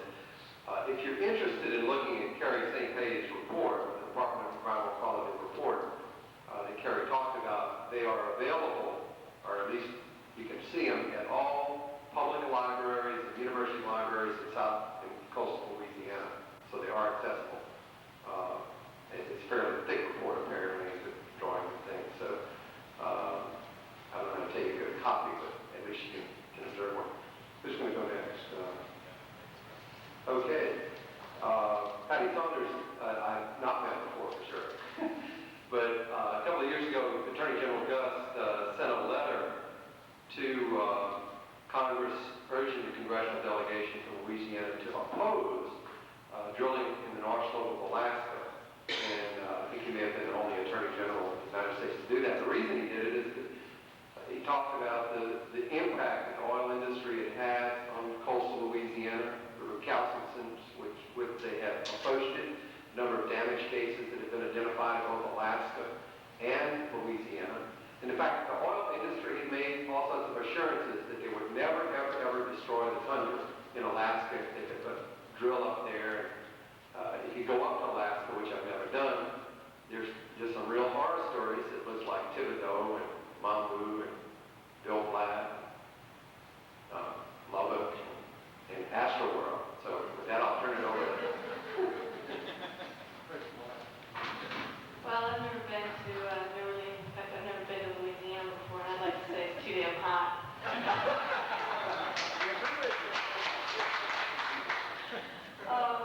I'm not really sure exactly what we as a panel are supposed to be presenting to you. So I'm just going to talk a little bit about my experience. I'm going to start. Well, I'll tell you that I've been an environmental attorney for 10 years. I used to work for the state of Pennsylvania as an enforcement attorney. And for the last 4 years, I've been working with environmental groups and citizens in Alaska trying to stop the sort of thing that we've been seeing pictures of all day. And we have had some success, and we've had some really heartbreaking losses, and we still fight anyway. But I want to tell a funny story about the kind of thing we have in Alaska that you guys certainly don't have down here. I call it the toxic popsicle. The idea here is that in Alaska, on the North Slope, where it's cold, very cold, most of the year, we have permafrost, which means ground that is permanently frozen, except it thaws in the summer. In any event, what they want to do is dig holes in the permafrost and put the waste in the hole and then cover it back over and say, well, it's frozen forever, it'll never move. But they don't take into account the fact that over recorded weather history, we've already had 3 degrees of warming up there on the North Slope, and we figure that it's going to get a lot worse with the global warming if that's not reversed. And they don't take into account that, rivers move. They don't run in channels the way they do down here in the lower 48. So rivers just sort of move across the tundra, and one year it's here, and the next year it's over here. And so what is a dry place this year could be a wet place next year. Anyway, they think that's the greatest thing since sliced bread, and EPA doesn't think it's such a bad idea either, from what I hear. Anyway, that's what they do with waste on the North Slope now, or at trying to do with it now because we told them they couldn't keep it in reserve pits that leak. They don't like that idea either. Anyway, what I want to talk to you about, aside from my personal history, is what you as citizens can do and what seems to have worked and a little bit about what doesn't seem to work a whole lot. It's true in some regards that these folks can't be embarrassed. And it's amazing, actually, what they'll get up and say with a straight face. On the other hand, media is really important, and a good PR image is really important to them. So the first thing I'd suggest that you do when you have a problem, aside from your sort of background, which is good research in the agency files and whatever else you can find, once you've got all that kind of information, one of the first things I would do is spend a lot of time cultivating media contact. And there's a lot of different media. Don't forget, I mean, there's radio, there's TV, and there's news media, print media. Use all of them and get to the point where your media people trust you. When you come with a story, they know that it's going to be something worthwhile. Don't go to them with garbage. Don't waste their time. Go to them with good stories. If you've got good stories, they will print them. You have to cultivate the contact that know they can trust you. But once you've got that, you're a long way down the road toward getting what you need. Because number one, the industry doesn't want to be embarrassed by being held out in the limelight, and the agencies don't want to be held out there either. And I know, in Alaska at any rate, they read the paper from all over the state. They get them the first thing in the morning, they read them, and if there's news in the paper about some story and they look bad, they get really, really angry. Squeaky wheel gets the grease is absolutely true. Use your media. The next thing that you can do, and I think this is something that we as an environmental community have not been very good at, is allies, both among ourselves and among other interest groups that have the same interests that we do. And I'm talking about fishermen's groups or hunting groups or both commercial and sport fishermen. All the kinds of people who enjoy the outdoors or who have interest in this kind of stuff. Organizations like, I don't know a lot about this kind of stuff, but PTAs and stuff like that. If you've got a potential health impact and you're talking about kids potentially being affected by this stuff, talk to mothers, they're great. There's all kinds of interests you can have and that coincide with your interests, and we're not really good at coalition building, or we haven't been, I should say, in Alaska. We've tried it, but we don't do it as well as we should. That's something I would encourage people to do. And that leads into another thing, which is not just finding interest groups outside yourself, but finding other people across the country who have the same problem. There are at least 29 states, there's 31 states that produce oil. Not all of them have the same problems. I mean, a desert region is not going to have the same thing as a wetland state, but they both got problems with the same industry. And sometimes they're just the flip side of the same problem. And I think that this group is a real good example of what can happen. And I, for one, am really sorry that we haven't had more time to talk to each other. And I'm hoping that we'll have a chance to do that tonight, because it's real important to know that you're not alone and that other people have the same problem. And it's real important to present, whenever you can, to your legislatures and to the agencies as well, and to industry, the fact that there are lots of people out there that it's not just some crazy housewife who's just got this, doesn't have anything better to do with her time. It's real important, and it becomes even more important on a national level. A lot of people talked this morning about RCRA and the reauthorization process that's coming up, and there are some people here in this room who know a lot more about that than I do, about the chances that we have and what is possible for us to get, and hopefully they'll be talking to all of us at some point. But what I want to say is it's really important that the people in Congress understand that it's all of us who care about this. It's not just from one part of the country or one part of one state or anything like that. It's real important for the folks in Louisiana to reach out, touch each other, number one, and then go across and find everybody else in this country who has the same sorts of problems. And And I know I've been real bad at that. I mean, Alaska's big, and I got enough problems up there. But it's real important for people to get together and have some sort of coalition that's working on the problem, and not just let it up to the groups back in Washington, D.C., just because they're close. The Congress people need to hear from all of us who live with these problems on a daily basis, not just the professional staff people who, I don't want to put them down. I'm one of them, or I have been one of them, but they need to hear from more than just the professionals. They need to hear from the people who live with this stuff. So I advise that you guys, whenever possible, have this kind of meeting, go to whatever meetings you can, ask people for funding to go to this kind of stuff and meet with each other and work together, because that's how things change. And lastly, I want to talk a little bit about lawsuits, because I'm a lawyer. I think that there's two things. First of all, lawsuits aren't that easy all the time, but certainly if you've got a good case, they're a lot easier than people think. You have to know what makes a lawsuit, and I think that the recommendation by the previous speaker to understand the regulations in your state is very, very important. That's quite critical. But I would suggest that one of the things you do is find out what the laws are in your state with regard to citizen suit. Can you bring a lawsuit as a citizen against a polluter or against the agency for its failure to do something that it's required to do? And find out about the federal laws too, because sometimes what your state doesn't give you, the federal laws will, particularly the Clean Water Act. And the reason you want to do that is even if you never bring a lawsuit, it's nice to know that you can. It makes you that much more a stronger, being able to take a stronger negotiation position, or be able to stand up and say something and don't know that you can do something about it. That's real, real important. Don't ever neglect that. People tend to shy away from litigation, and they tend to be in awe of lawyers in the legal system. But it's there to be used, and I would suggest that more people try to use it. It can't always be used. It won't always work. But it's a tool that should never be ignored. And I'd like to see a lot more people looking into it and using it. And I guess that's all I'm going to say, because I'd be happy to talk to people later on about any specific questions they might have.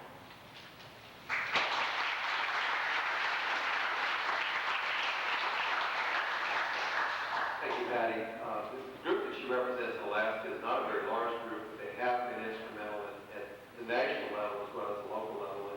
And if you think the oil industry has some influence in Louisiana, it's multiplied quite a few times in Alaska, even though it's a much larger state. Mike, you want to go next? Sure. Mike's boy, it says here he's a banker. I don't know about that. But when I first met Mike, he was manager of the branch bank of the Calcasieu Marine Bank in Cameron, Louisiana. And he and his wife lived here. One of these commercial waste disposal sites has been shut down called Big Diamond. Since Mike was a banker and represented sort of part of the establishment, the group, they made these yellow T-shirts, and the group's called the Concerned Citizens Committee, and had a little writing on it. His shirt, since he's an upstanding community leader, had a little bow tie printed on it. So that was his mark. And they showed up everywhere. I used to call them the yellow shirt gang, because they always showed up 20 or 30 people with yellow shirts. At every meeting they showed up, and there were a lot of them. Mike? Yes, I'm a banker and an environmental activist. It says so right here. That's not a combination that would tick most anybody off in this room. I don't know what it is. Willie is right. I'm president of the Concerned Citizens Committee. And it says here Westlake, Louisiana. I'm actually in Sweet Lake, Louisiana. It's a little town, little community about 15 miles south of Lake Charles in the northernmost part of Cameron Parish. You'll have to excuse me, I'm not the best public speaker in the world. I get a little nervous and I tend to ramble, so Willie come up and hit me with something when I reach 10 minutes. They just said, don't worry about it. Talk about big time, what we went through and what the other members of other communities can do similar to what we did. So well, are we simple enough talking about it for 4.5 years, or are we going to do it today? Willie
tell people in this community that what he's doing is wrong, was hurting the community in the long run.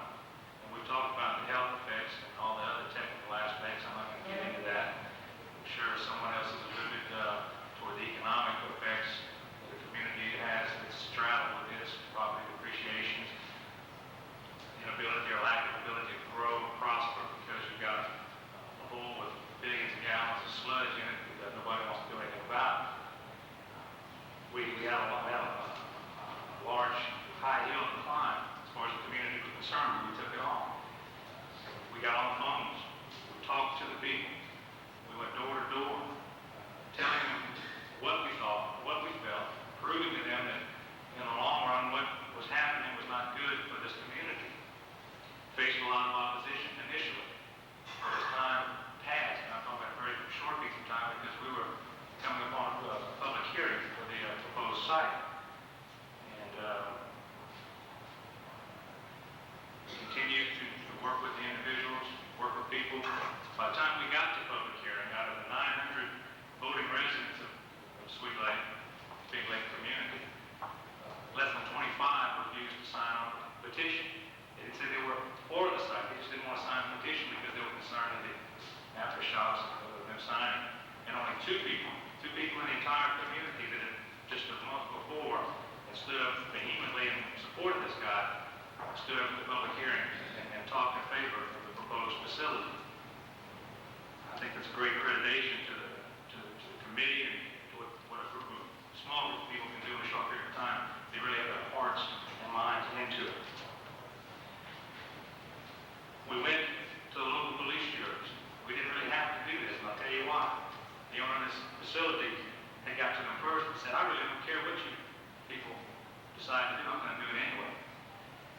Well, I'm here to tell you today that it's not a wise decision on this part. You don't tell a bunch of coon-asses from South Cameron.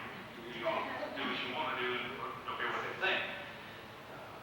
They signed resolutions opposing it, went to the school board opposed it, got rid of the public hearing. We got there, had a municipal hall, roughly this size, packed about over 500 people into it. We said we had t-shirts, signs, the whole works. We contacted the Office of Conservation. You heard the saying, bring me lunch. They brought it. Matter of fact, we brought it. We made about $200 selling sandwiches that night because it was there from 7 o'clock to about 2 o'clock in the morning. Wilma Subra, we hired as a consultant to pick through the applications, through all the technical stuff that we really had to have a lot of time to go through and understand. She did a marvelous job. God bless her. She's fully recommended if you're involved in anything like that, that you bring her on board and let her help you out. We've provided over 900 pages of testimony, both technical, emotional, resolutions from legislatures and police jury, school board, and a 5 to 6 hour marathon public hearing, something that up to that point the Office of Conservation had never been involved with, and we're very proud of that. We blew them away, what it boiled down to. Bottom line was that we lost because they got their permits. I guess a lesser determined group might have given up at that point, but it was at that point that we realized our fight wasn't with Big Diamond, our fight wasn't with the oil-field site. Rather, our fight was with the state of Louisiana and in particular the Office of Conservation, because what they were allowing was illegal. I'll tell you a brief history of why it was illegal. Statewide Order 29B, you've heard that thrown around an awful lot of times. Let me tell you right now, it ain't so hot. The words minor modification. Back when 29B was being promulgated, they said, okay, all you oil-field waste people, you're not in compliance, the regs are changing, here's what you have to do to get into compliance, X, Y, Z. If you don't do that, then you have to start holding the facility, go through all the application process and long, timely delays in getting your permit, because you're going to lose it come January of 1986. Well, there was a clause in 29B said that you could keep your permits if you modified the facility and it was only minor modifications.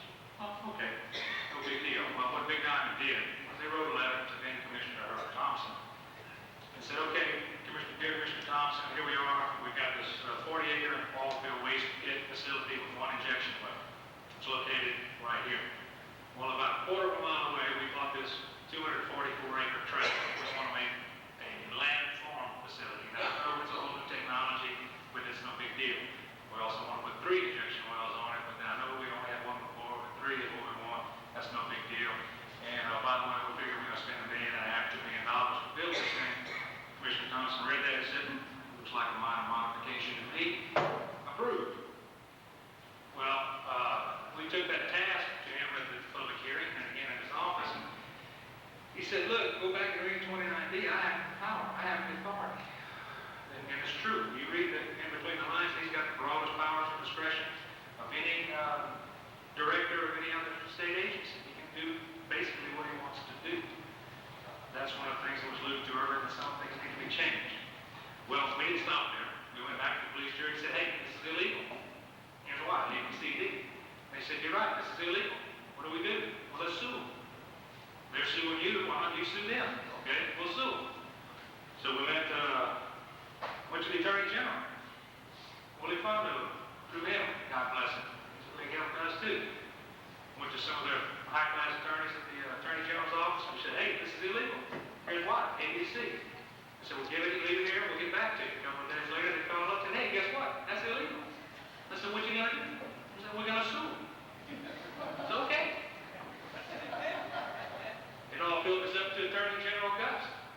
He looks at that and said, hey, this is illegal.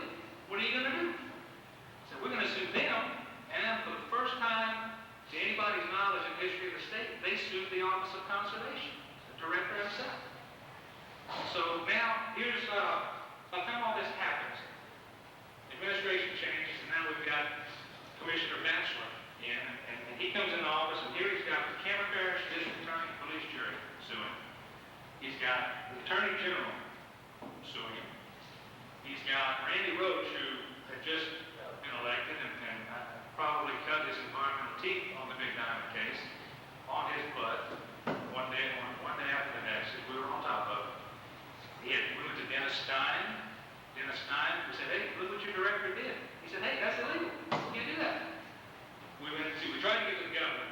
We got as far as his lobby. We couldn't get him to see him, but we got the next best thing at the time, and that was Manny Fernandez, former Representative Manny Fernandez, who was the governor's environmental ear, so to speak. So they had Manny and Randy and the Attorney General, everybody, the guy signs on, 2 weeks on the job, he's got all this, what do I do? Anyway, that's some of the things that we did. See Willie standing up, he's coming over here, he did it. Okay. The 3 tools, they can all have been said before, and I'm going to repeat them again.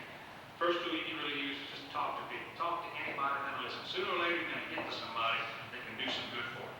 Talk to anybody. Second tool we use the media. It was alluded to earlier. Be careful when you use the media, because and they eat this stuff up. It's controversial. They love it. They eat it up. Be careful when you use them, because they have a tendency to give the one being challenged the last word. They haven't figured out who's being challenged yet. I say we're the ones being challenged, but they accuse over us. The first one to talk, and the accusee, I guess, the last one to talk, and they always find a way to make you look stupid in the long run. Oh, being here, yeah. We're on 9 o'clock news now. Okay. Finally, ironically, the third tool is statewide order 29B. Because while all this stuff was going on, Big Diamond had about halfway or 3/4 of the way done that construction work, but they hadn't completed. There's a little tiny clause in the bottom of one of these XYZ subparagraph, whatever that says, if you don't finish your construction within 1 year of getting your permit, the permit shall become null and void. It's no more good. Well, a year later, I write a letter to Jim Welsh and say, well, by the way, according to the sentence section, they lose their permit. We would appreciate a copy of your letter to them, null and voiding their permit, please. 2 weeks later, we got it. I was like a light bulb. Oh yeah, we know about that. This is going to tell you about that in a little while. Don't worry about it.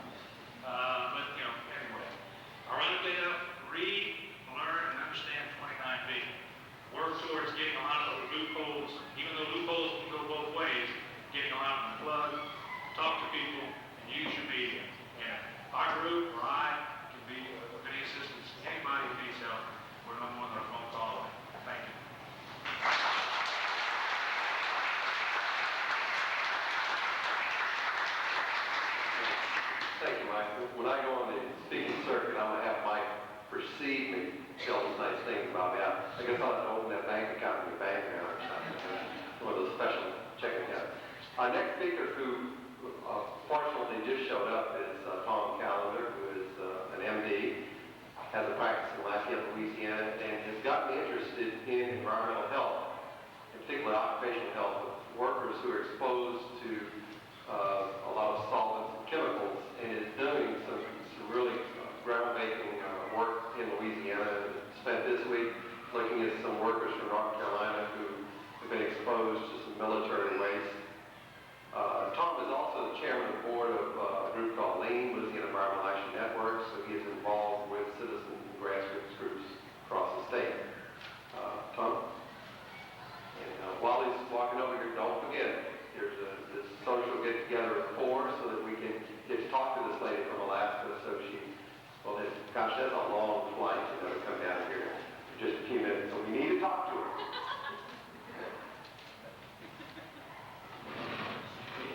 Thank you. I'm a physician from Lafayette, Louisiana.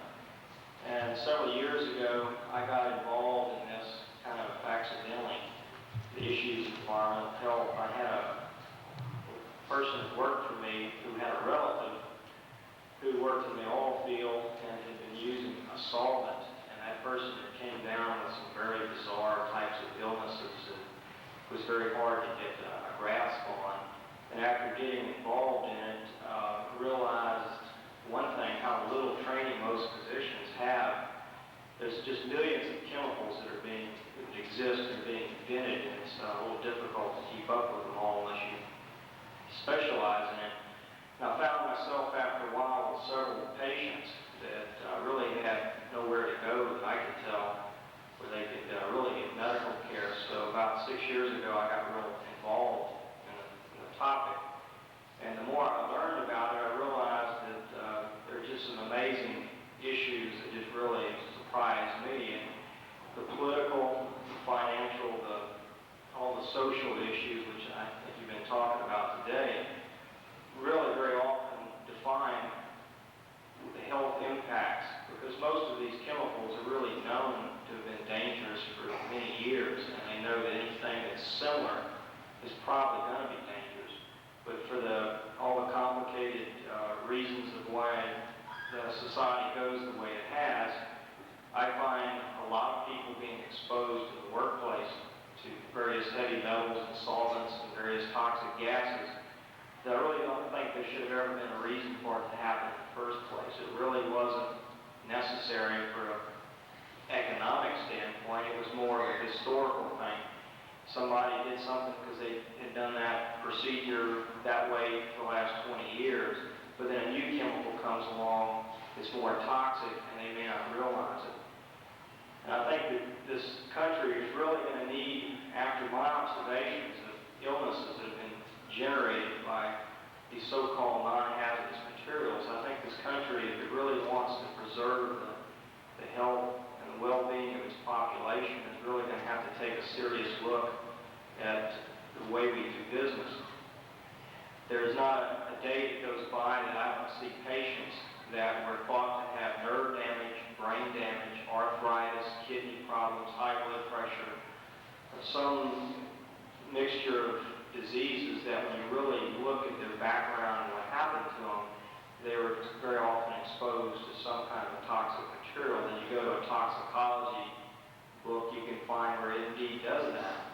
But then you go back and ask them what their workplace habits are, or what they did with some of these materials when they were finished with them, and it just really amazes me how cavalier we've gotten with some very dangerous materials. I had to get involved in some research to try to find better ways to diagnose these patients, because a lot of them ended up with some very bizarre symptoms resembling mental illness, depression, confusion, inability to think or remember. In fact, a lot of times the cue that I get is a wife or a relative will come to me and tell me that this person just doesn't act like they used to. They've seen tremendous changes in their personality or behavior or their ability to perform. And that's a very difficult thing to deal with as a physician, because almost any comment that you make is going to end up in a courtroom or in some kind of conflictual situation. And one of the things that we realized that there was very few good ways to diagnose a lot of these patients so that some kind of definitive decision could be made. One decision is how did they get hurt? How can we prevent this from happening in the future? And also using that information to try to treat them or to try to resolve any kind of legal or insurance issues. So I've been involved in working with people from all over the United States that have been very helpful and very good people that are trying to work out the best way of taking some of these patients and defining and diagnosing what the extent of their illness is. And as Willie had mentioned, in fact, yesterday and today, I've seen some patients from North Carolina that were not using something that probably came from the oil field, but a lot of these chemicals are the same exact things. In fact, that was probably the origin of a lot of these solvents was from some petrochemical source. And the devastation that it does is just hard to describe. Last 2 days, I've looked at 26 and 27-year-old men that have diseases that we were taught only occur when you're 60 and 70. And basically, the aging process was accelerated, extreme arthritis, hypertension, tremors. They cannot really literally stand up with their feet together or fall down. Their balance is so bad. And the doctor that's been dealing with that situation has had an incredible fight just convincing people that there is a pattern, that there's a social, public health problem that needs to be dealt with. So the bottom line is I think we don't really know at this point all the extent of the health issues that are out there. And one of the things that we're trying to do is to get people interested in collecting information and see what have we really done in terms of the health of the workers and the population of areas that are exposed to these types of materials. And I really think that the only sensible way to deal with these is to prevent any kind of illnesses, injuries occurring, whether it's cancer or nerve damage. The outcome is not good, and medicine probably will never have a good solution to it. And if we can recognize these things and prevent them, I think that's the most reasonable outcome. And I'm really glad to see a conference like this where people are really looking at these issues and saying, okay, how have our policies affected our people? And what can we do to let industry function the way that it needs to earn money to produce the goods and services we need, but also to protect the health of the workers and the general public. And I can't stress enough my concern how much illness is probably out there that we've never even recognized the extent of it. It's just really mind-boggling.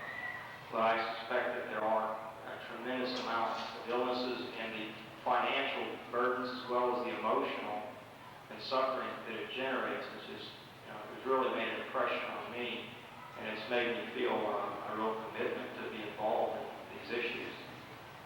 And that's really about all I have to say. It's, I think that what you're doing is what really needs to be done. Medicine can come along and document what's happened to people, but it really takes the public and policies to be done right to prevent these things from happening.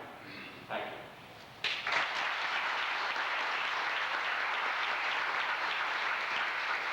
Thank you. Bob, are you here? I just want to see, do you want to have a short question and answer period here? Anybody have any questions? Yeah, Wilma? Sure, Wilma, you can make all the statements you want. All the time you put into this kind of stuff, actually, this kind of conference ought to take about 2 or 3 months, but okay. First of all, Patty, we are a diverse group. We have a banker right here. We have legislatures, and we have a lot of doctors and lawyers now in the environmental movement. Also, Mike and his wife now know 29 be back in the fall. She'll call me in the middle of the night and say, look at paragraph 3, line 2. I think it works. EPA is sponsoring this conference next week on oil and gas technologies. And for the most part, the presentations are all this is how it really works, and these are the great aspects of it. A number of us got papers accepted, and we put together a brief list of those that were in the back of the room. The difficult part was the technical presentation, so you had to do a one-page and submit it, and they had to decide whether or not they wanted you, and then you had to do a three-page, and then you had to do a full-blown thing. The citizens of Louisiana have been, quote, excluded from the conference, from the attendance list, but most of all from the participation and from telling all these people from all over the world what oil and gas is really like in Louisiana, the state that is hosting this conference. And if ever a conference like this happens again and is sponsored by EPA, I would like some arrangements to be made at which some of the citizens or the technical people within the state or the agencies get to give the view of the problem in their state. Thank you.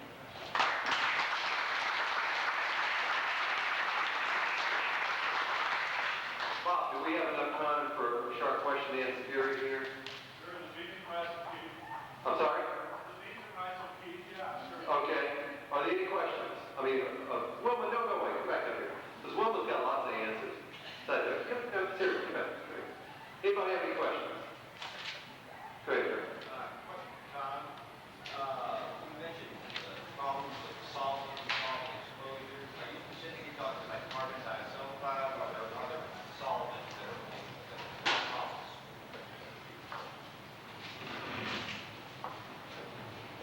Okay, the question was whether my reference to solvents was limited to carbon disulfide or other solvents. Carbon disulfide is certainly a very bad solvent, and it's been documented for many years to be such, but probably most of the organic solvents are, if not as bad, should be treated as such. Because one of the things that we realized is that a lot of testing, it's hard to test these things on human beings. You do things in lab animals, they go on certain information that they have, but over a period of time, they're realizing more and more about the toxicities of solvents. And from what I've seen, there are many things that were considered to be fairly non-hazardous at one time really are. I would consider any organic solvent to be very dangerous until proven otherwise. Any other questions? I wanted to ask Melinda Thomas if she has any thoughts on Audubon Society's accepting money from Waste Management Incorporated. In 87 through 89, they accepted $110,000. There's a company that is notorious for violating waste regulations whenever they think they can make more money by paying small fines. And it's a major environmental pollution problem. And while I certainly can't argue that we don't need to have oil field wastes properly regulated, the regulation of oil field waste as hazardous wastes, as the Audubon Society is lobbying for, would offer Waste Management's subsidiary Chem Waste a great increase in business, so that Audubon Society might be seen as aligned with Waste Management here.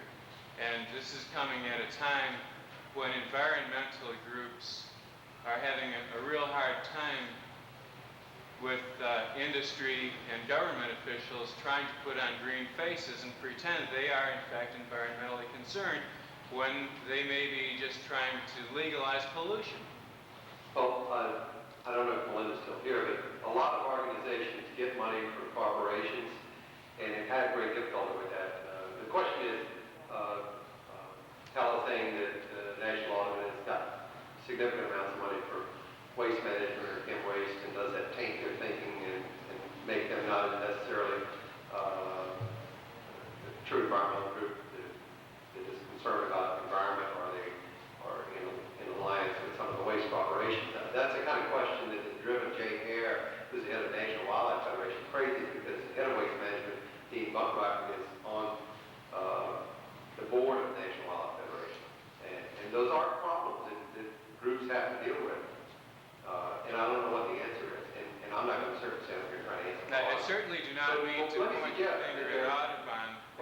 let me suggest that some of the folks from Audubon will probably be at the meeting here in a few minutes if you want to go buttonhole on that. What we're really trying to do is get some questions up here for the panel.